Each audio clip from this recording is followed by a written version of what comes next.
Good morning, Mr. Speaker. My question today is for the Minister of Energy. In January, this government rolled out another sneaky attack on families and businesses when they launched their cap-and-trade carbon pricing scheme.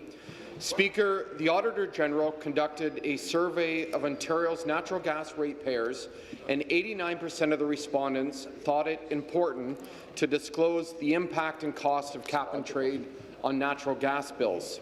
Speaker, today we will debate my common-sense legislation to make cap-and-trade a separate line item on natural gas bills.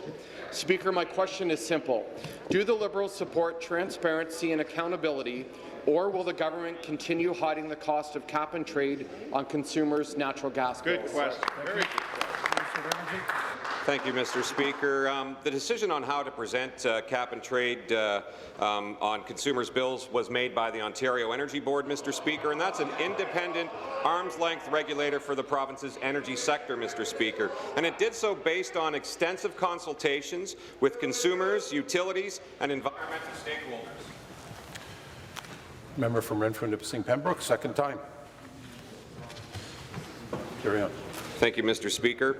Including, Mr. Speaker, over 40 written submissions. And in their decision, the Ontario Energy Board highlighted that cap-and-trade costs are a part of doing the business of delivering natural gas to homes and businesses. And to quote the board, Mr. Speaker, in the OEB's view, separating out cap-and-trade related costs as a line item on the bill is inconsistent with the manner in which all other ongoing costs of operating the utility are reflected on the bill, Mr. Speaker, and I'll have more in the supplementary. Thank you. Supplementary.